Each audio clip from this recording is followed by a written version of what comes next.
quando você vai fazer uma edição, geralmente tem pessoas que às vezes até fazem edição de cueca ou daqui para baixo, tudo danado.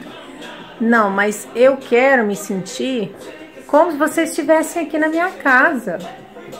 Então, eu fiz uma pequena maquiagem, tô aprendendo a fazer maquiagens, né? Eu tô com uma roupinha mais de sair, até uma botinha, né? Tá vendo? Então, assim, é como se vocês estivessem aqui e eu recebendo vocês na minha casa, tá ok?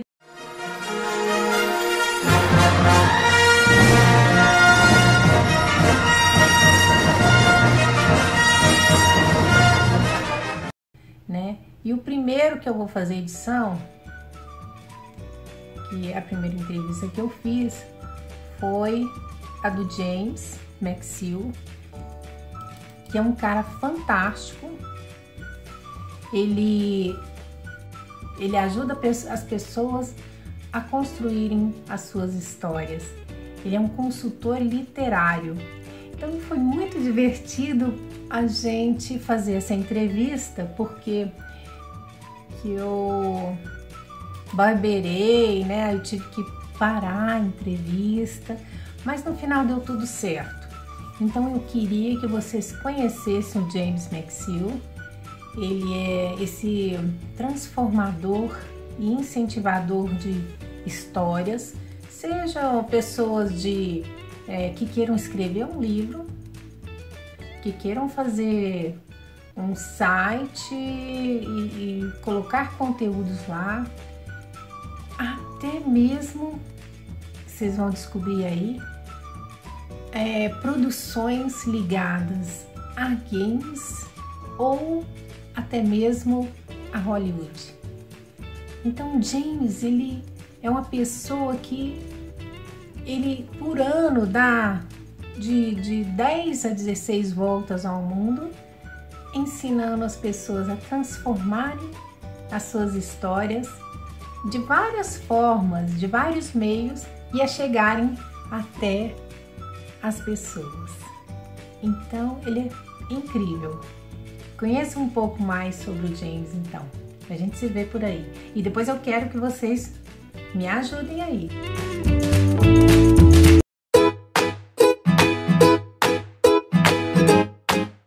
Hoje nós temos um convidado especial, um convidado muito especial lá da Inglaterra.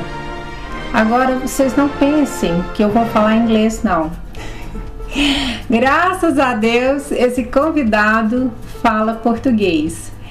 E eu vou apresentá-lo, vou chamá-lo agora, James McSill. James! Olá, e na verdade é um prazer, só que é uma coisa interessante que nesse momento eu não estou na Inglaterra, nesse momento eu estou em Portugal.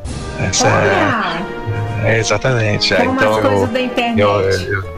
Exatamente, eu posso, uma vez que haja uma largura de banda, né, eu posso estar em qualquer lugar do planeta e falar, né? É que na verdade o Reino Unido, a Inglaterra, é uma das minhas bases, mas eu trabalho com o planeta, né? Então, só para teres uma ideia, no ano retrasado eu dei 16 voltas ao mundo a trabalhar, né? E aí no ano passado, 16 voltas, te digo, né? Cansativo na Terra. James, o nosso público gostaria de saber um pouco mais de você. Quem é o James McSill? Conta um pouquinho pra gente. Tá, na verdade eu sou um consultor de histórias, né? Então eu ajudo pessoas ou empresas a melhor contarem as suas histórias. Uma pessoa pode ser literalmente qualquer pessoa que queira contar a sua história através de um site, de um blog, de um livro, de um panfleto, através de um filme. O filme pode ser um curta-metragem, um longa-metragem, através de uma série, através de uma novela, o que quiserem, né? Eu estou aí para ajudar as pessoas a melhor contar as suas histórias, e depois também as empresas, que hoje em dia as empresas elas precisam contar as suas histórias, né? Raramente, hoje em dia, a gente compra um produto, né? A gente compra uma história, ou seja, uma história do que o produto pode fazer com a gente. E James, onde que você nasceu? Eu nasci no extremo sul do Brasil. Eu nasci numa pequena cidade chamada Pelotas, tá? Perto do Uruguai. Tá? E aí eu me criei numa colônia, com uma colônia inglesa, e mais tarde eu vim para a Inglaterra, quando jovem, e depois da Inglaterra eu vim para a Escócia. Então a minha formação, na verdade, é escocesa. Então, embora eu fale português, ainda falo português com substrato gaúcho, com substrato do extremo sul do Brasil, mas culturalmente eu acabo sendo muitas vezes mais escocês do que eu gostaria, né? Eu me esqueço de dar beijinho quando eu encontro as pessoas, eu esqueço de dar abraço, tá? Eu muitas vezes também sou muito direto nas coisas que eu digo, que eu falo. Então as culturas do norte do mundo, eles não têm a doçura, né, dos povos latinos. Eu adoro cozinhar. Para mim, cozinhar e também é de vida. Eu gosto de cuidar de mim, etc. Então eu às vezes cozinho brasileira. Então eu sei fazer feijoada, eu sei fazer arroz doce, eu sei fazer ambrosia, eu sei fazer ambrosia todas. Então a coisa com a minha avó no extremo sul do Brasil, e que eu ainda uso, mas não é uma coisa assim que eu leve comigo, né? O que realmente, assim, eu digo que há um ditado no extremo sul do Brasil, naquela região de Pelotas, em que a gente diz assim que nós vamos embora de Pelotas, mas Pelotas não vai embora de nós, né? Pelotas não nos deixa, né? E então o meu português ainda reflete muito o português de Pelotas, língua que eu levo comigo, tá? A outra coisa também, o pelotense é um povo que tem uma certa ligação com a Europa, com Portugal, etc., né? Então eu herdei muito disto, tá? Então não é uma coisa que eu pense assim em todo momento, né? Mas eu sei que quando eu abro a boca, o meu português é gaúcho e é um português ainda que reflete o extremo sul do Brasil.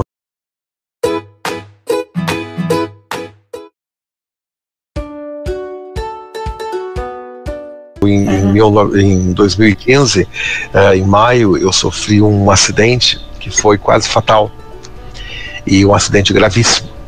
Felizmente, assim, não ficou nenhuma sequela física. Eu não quebrei, quer dizer, consegui me quebrar muito, e ao mesmo tempo tudo se recuperou. Então eu não fiquei paraplégico, eu não fiquei nada, né? E eu tive paradas cardiorrespiratórias, pulmão que parou de funcionar, etc., né? Mas também não afetou o meu cérebro. O mesmo louquinho de 2015 é o de hoje. Então não aconteceu nada aqui, né?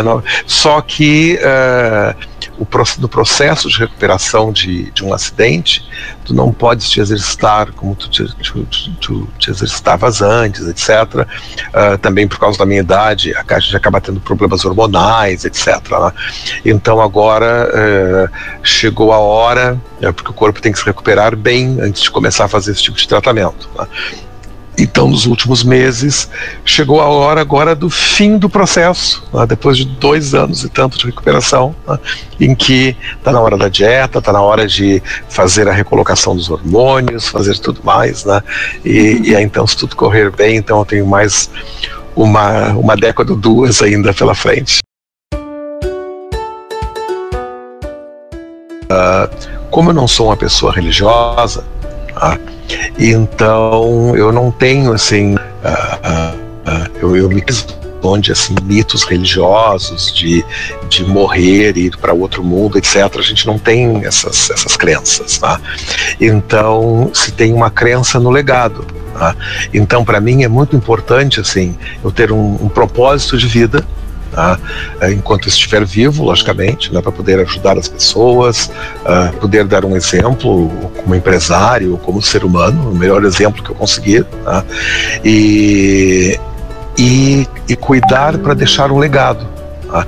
Para que depois que eu parta, depois que eu morra, as pessoas tenham acesso a coisas que vão morrer comigo no meu cérebro. Então por isso é que eu escrevo tanto, eu preparo tantos artigos, e eu quero deixar essas coisas, porque a gente nunca sabe, são sementes que um dia com que um dia alguém vai se deparar, né? E aquilo pode vir a transformar, né, a vida de alguém, e espero de uma forma positiva.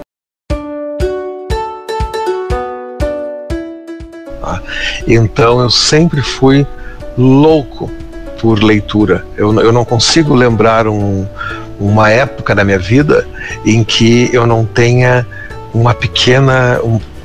não tenha memória de uma pequena coleção de livros, né? E o quanto eu amava os meus livros, as minhas histórias, etc., né? Então eu comecei desde sempre, e eu fui um aluno exemplar. Eu aprendi a ler cedo. Eu com 5 anos eu já conseguia discernir palavras, etc. E eu comecei a escrever também muito cedo. Como eu sempre amei línguas, tá? Eu tenho coisas hoje, por exemplo, assim, que eu escrevi quando eu tinha 7 anos. Eu tenho uma peça de teatro que eu escrevi quando eu tinha 9 anos, né? E então quando eu vejo a linguagem que eu usei, tá, para uma criança de 9 anos, eu já tinha uma boa ideia de como usar pontuação, até mesmo, digamos, a grafia das palavras, né? Já não há erros crassos, etc. Isso é uma coisa muito interessante, né?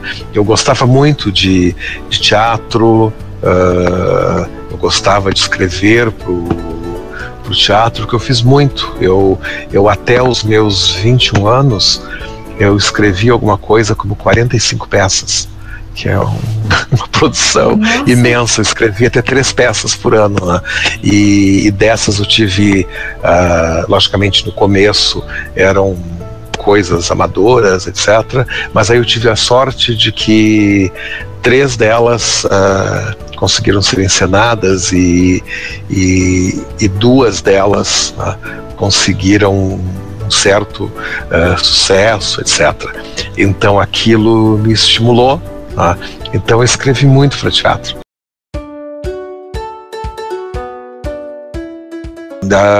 Uma coisa que infelizmente é verdade, tá? É que talvez 50%, né, daquilo que a gente é um reflexo da nossa família, do estímulo que se tem na minha família, tá? Então eu felizmente assim, eu tive uma avó, principalmente a minha avó paterna, e o meu pai e a minha mãe, que eram pessoas assim que me amavam e me admiravam, digamos, sem limites, tá?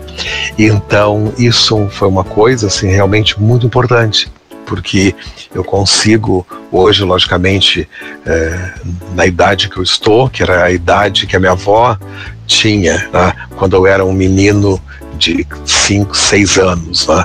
Então eu gostava na época de escrever poesias, escrever versinhos, etc., né? E eu escrevia, e a minha avó passava horas comigo ouvindo aquilo. Então algumas daquelas coisas eu ainda tenho. Então eu digo assim, algumas ela deve ter achado engraçadinhas, mas há muita porcaria, e ela podia ter dito, olha, não quero ouvir isso é ruim. Não, em absoluto.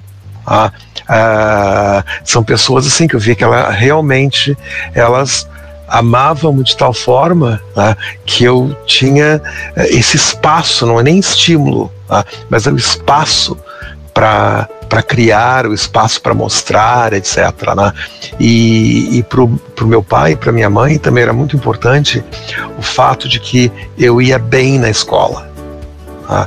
Isso para eles era uma coisa muito importante, porque eles sabiam que se um dia eu fosse alguém na vida, isso seria fruto do meu intelecto.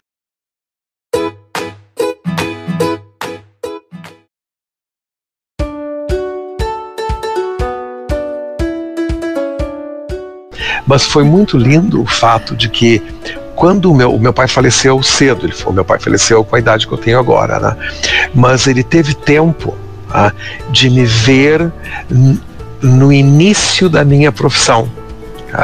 O meu pai deu-se conta, já talvez assim no último ano, ou nos 2 últimos anos, antes de ele morrer, que eu ia desbravar o mundo a partir desta coisa que eu fazia, que era lidar com as histórias, que era ensinar, ele já percebeu que eu já ganhava vida com aquilo, eu já estava bem com aquilo. Na verdade, eu estava melhor do que meus amigos que tinham feito medicina, porque só fazer medicina não te garante lá muita coisa, né? Então eu já estava igual ou até melhor do que os meus amigos. Pois bem, e a minha mãe, felizmente, ela faleceu já com a idade avançada. Ela teve a oportunidade de ver absolutamente tudo. Que foi uma coisa linda, assim, de a gente poder, digamos, estar frente a uma tela e ela saber que eu tinha influenciado naquela história, né? de ela estar na minha casa e ela ver os livros e ver os projetos em que eu trabalhava e as empresas em que eu lidava, as minhas viagens, os meus eventos, etc. Né? Então isso é uma coisa que a mim me agradava muito, porque várias vezes eu tive a oportunidade de conversar com a minha mãe, com meu pai não, mas com a mãe, né, já quando ela estava velha, né, dela dizer assim: meu Deus, né, se eu tivesse me metido na tua vida e hoje tu fosse um médico. Nossa. Porque ela entrava no início, eu entrava na minha empresa e mais tarde no meu estúdio na Inglaterra, etc. Né? E ela dava-se conta de que para ter aquilo que eu tinha construído para mim a partir daquilo que eu amo fazer, né? Se eu fosse um médico, possivelmente isso não teria acontecido.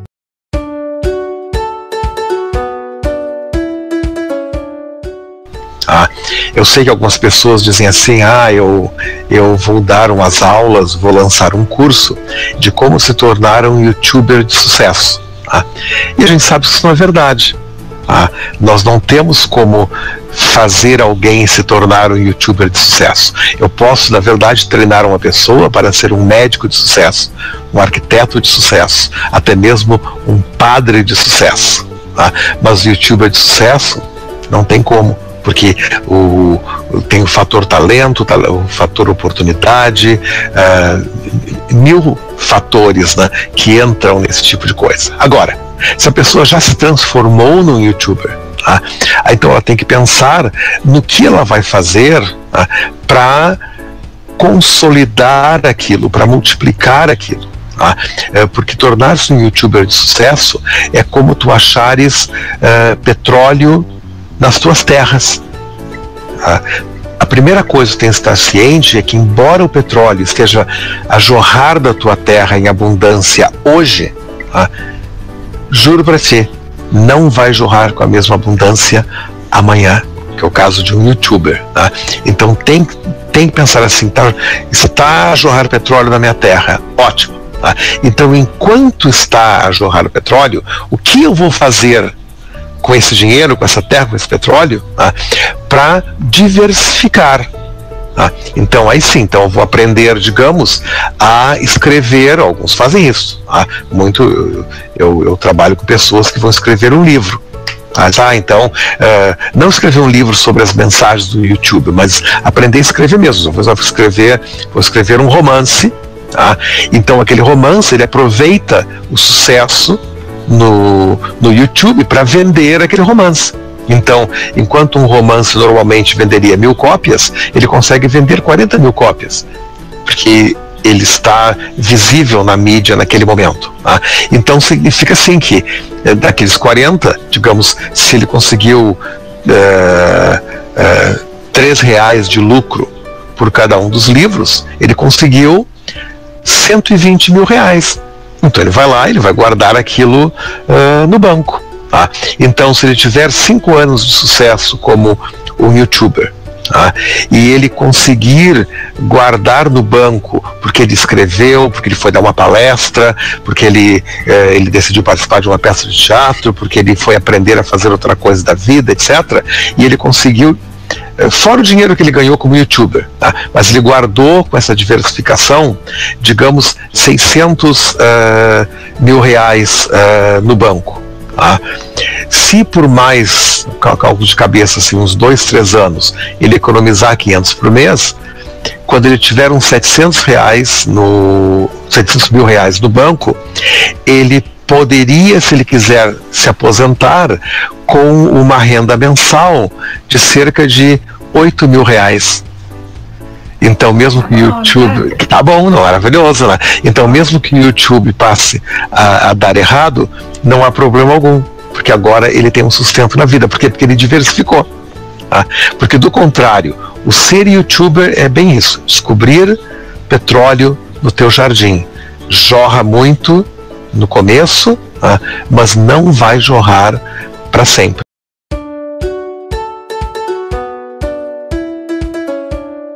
Deixa eu te falar uma coisa, essa dica sua que você deu para o youtuber, isso eu acho que vale para várias profissões, porque eu acho que todo mundo tem que pensar em investir, né? Tem gente que às vezes ganha muito dinheiro, você falou, né? Tem artistas que hoje infelizmente a gente vê eles mais velhos e não estão bem de situação financeira, mas para as crianças que estão agora querendo começar, é bom elas ficarem alertas que se elas estão bem hoje no YouTube, amanhã, se tiver algum contratempo, elas têm uma reserva, né? Isso é muito importante. Mas não é nem contratempo, Teresa, aí que está, não é nem o contratempo. Se tiver o contratempo, é ótimo, tem a reserva. Então, mas não vamos nem pensar em contratempo. O que eu quero dizer é que determinados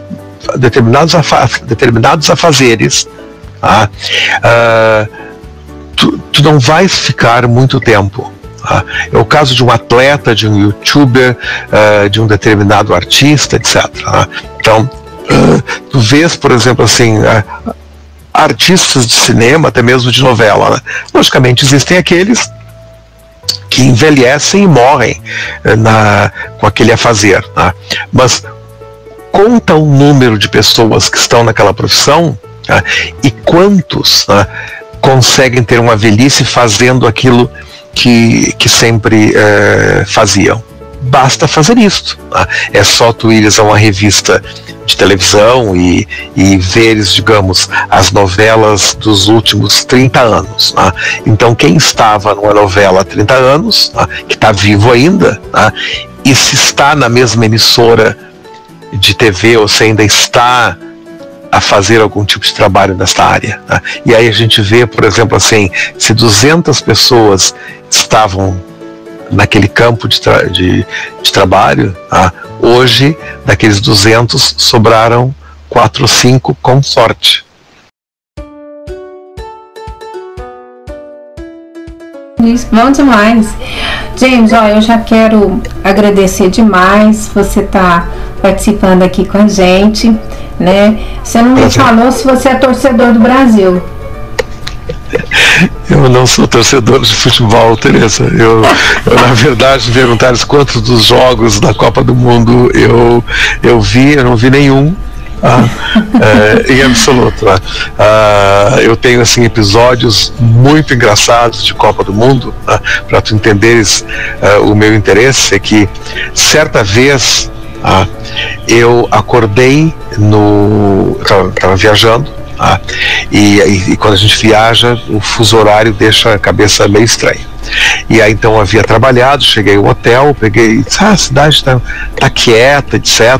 E naquele momento os organizadores do evento disseram, olha, durante esse pedaço da tarde não vai haver o evento, depois vai só à noite, etc. Eu fui pro hotel e me deitei para descansar um pouco.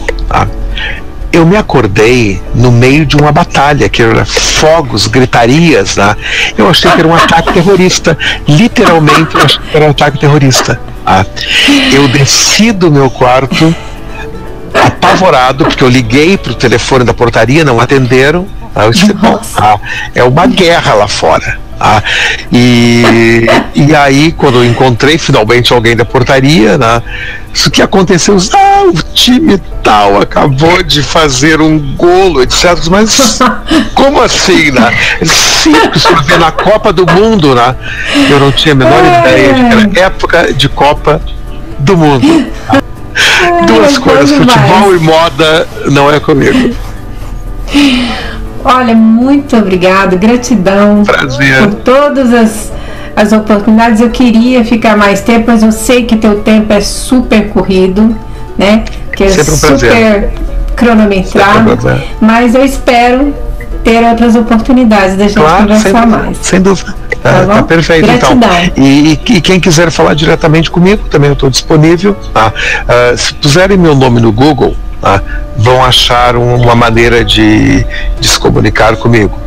Mas de qualquer forma, depois, se quiseres colocar o meu e-mail, é bem fácil, é o meu nome, @ o meu sobrenome.com, é james@maxil.com.